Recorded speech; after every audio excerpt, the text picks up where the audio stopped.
What's going on, everybody? Chris here with Clutter Reduction Junk Removal. We just dropped off the trailer at the dump. It has been a very rainy day, and I think it will be for the remainder of the week, which is good for us because we haven't had much rain. All of our lakes are pretty deprived, but it also means that now you're working in the rain, which isn't the greatest. So that means our floor runner gets to come out, which is somewhere in my truck.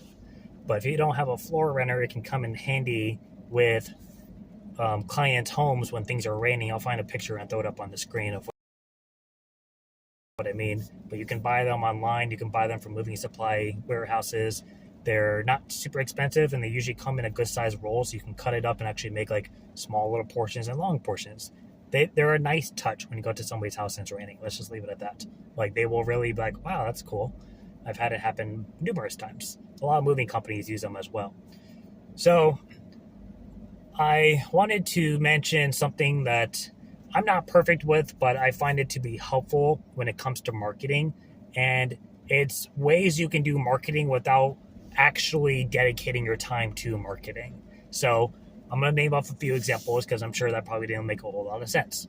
The first thing is, if you operate in your truck already for your day-to-day commute, bring a couple of yard signs with you everywhere you go. Make it a goal to put out like 5 or 10 yard signs a day if you're allowed to in your area, and keep them with you in your truck. And everywhere you go, put a yard sign out. If you have to go to the gas station, pop a yard sign out. If you have to go to Target, put a yard sign in the plaza. If you have to go to Home Depot, put a yard sign out. If you have to go to your doctor's office, put a yard sign at the entrance.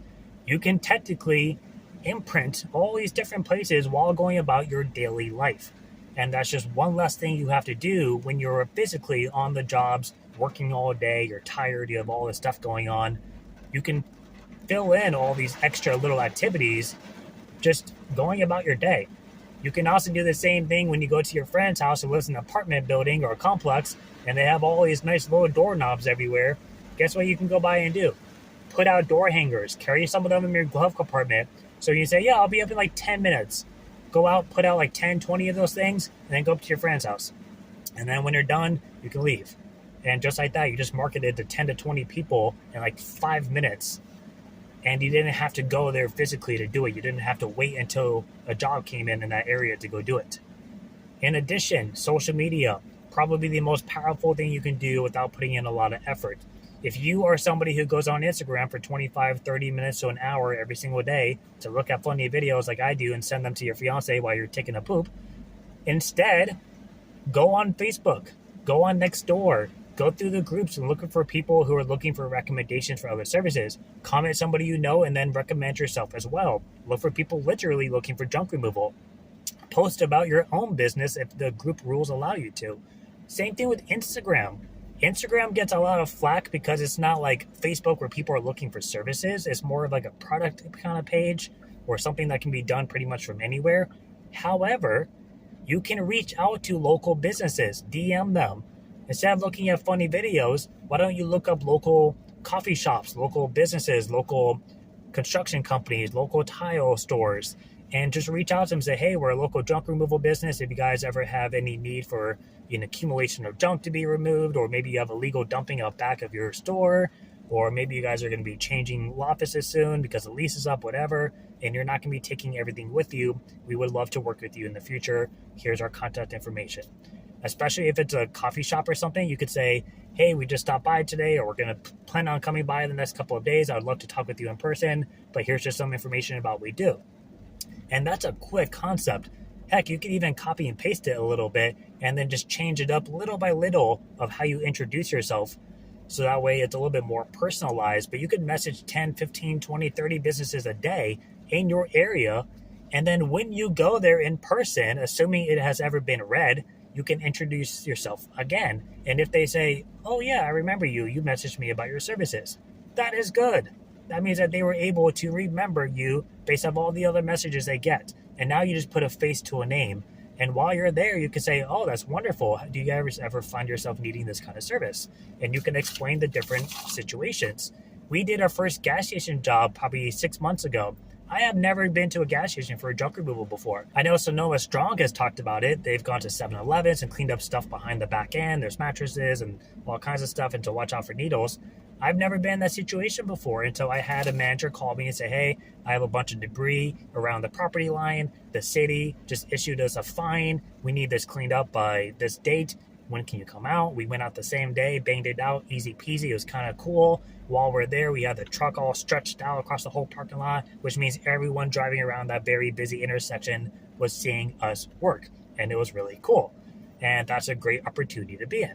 So you can realistically work with anybody, because here's another thing to keep in mind.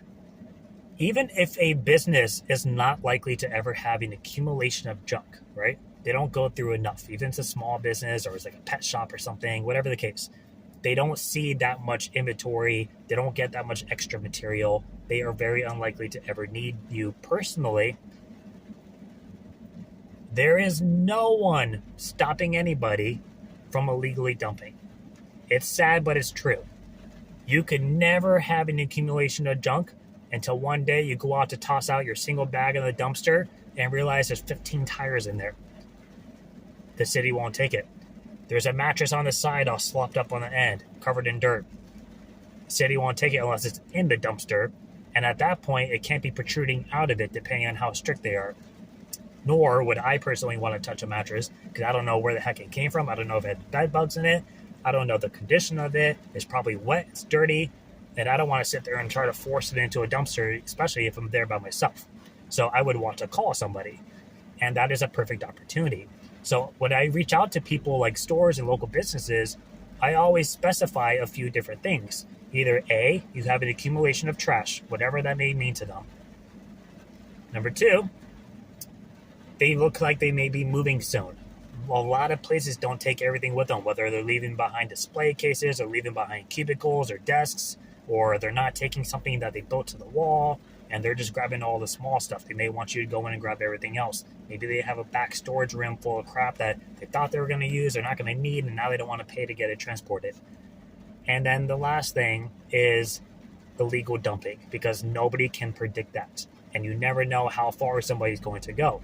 I have driven behind plazas with the intention of looking for piles of stuff to then go inside and say, hey, I took a shortcut around the back of the plaza and noticed that your dumpster had a bunch of trash next to it. I'm assuming that wasn't from you guys. It looked like an illegal dumping situation.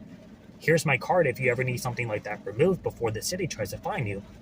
And I've had some people say, yeah, we know somebody that'll take care of it. That's fine. But they have my card now in case that somebody isn't available the next time. So then you can be used. Now, in addition to that, somebody could drop off 10, 15 mattresses. They could drop off a bunch of dressers and some other crap. They could drop off a bunch of bags that don't belong to the place. Those are all opportunities for you to now go ahead and service them. And on top of that, anywhere you go that's a public business, you are now marketing to anybody in that area who is passing by that business or going to that business. That is good promotion. So something to keep in mind that you can utilize your time when you are otherwise doing personal activities. So I hope those tips help. We are going to head home because we have to head to our networking group next. And I will see you guys next time. Bye.